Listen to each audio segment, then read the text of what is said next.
আজকে আপনাদের সাথে শেয়ার করব দারুণ মজার একটা চিকেন পুরের রেসিপি।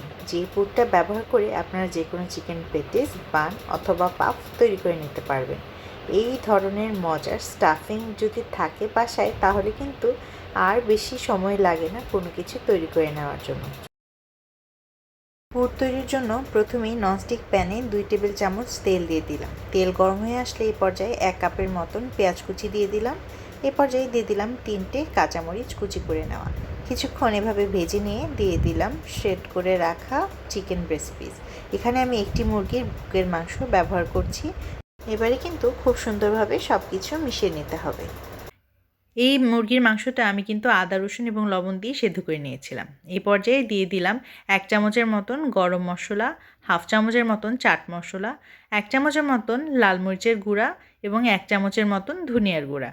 এবারে সব কিছু আবার খুব সুন্দরভাবে মিশিয়ে নিতে হবে। চেষ্টা করবেন চুলার আঁচটা যেন মিডিয়াম ফ্লেমে রাখা যায়। এই পর্যায়ে দিয়ে দিলাম গোলমরিচের গুঁড়া, কালো গোলমরিচের গুঁড়া 1 চামচের মতন দিয়ে এই পর্যায়ে দিয়ে দিলাম গ্রেট করে রাখা গাজর। এখানে প্রায় একটি বড় সাইজের গাজর আমি ব্যবহার করছি। এবারে দিয়ে দিলাম 1 টেবিল চামচ পরিমাণ আদা রসুন বাটা।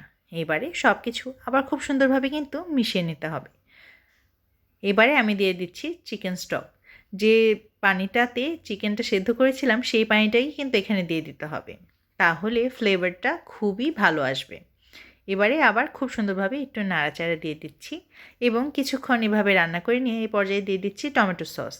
2 টেবিল চামচ পরিমাণ টমেটো সস ব্যবহার করলাম এবং সয়া সস দিয়ে দিলাম 1 টেবিল চামচ পরিমাণ। এবারে সব কিছু কিন্তু আবার সুন্দরভাবে মিশিয়ে নিচ্ছি। এই পর্যায়ে দিয়ে দিলাম হাফ কাপের মতন লিকুইড দুধ। দুধটাকে আপনারা চেষ্টা করবেন অবশ্যই দিতে, তাহলে টেক্সচারটা অনেক ক্রিমি হয় এবং খেতেও দারুণ লাগে। এবারে দিয়ে দিলাম 1/3 কাপের মতন মোজারেলা চিজ, তবে আপনারা চাইলে যে কোনো চিজই ব্যবহার করতে পারবেন। এবারে চিজ দিয়ে খুব ভালোভাবে কিছুক্ষণ নেড়েচেড়ে রান্না করে নিলেই তৈরি মজাদার চিকেন পুর। এই পুর ব্যবহার করে এই ধরনের মজার বানস কিন্তু আপনারা ইজিলি তৈরি করে ফেলতে পারবেন। আজকের ভিডিওটি ভালো লাগলে কিন্তু কমেন্ট বক্সে জানাতে একেবারেই ভুলবেন না। আজকে চেষ্টা করেছি আপনাদের সুবিধার্থে এই মজাদার পুরের রেসিপিটি শেয়ার করার জন্য, যাতে আপনারা উপকৃত হতে পারেন। সবাই ভালো থাকবেন, সুস্থ থাকবেন। ধন্যবাদ।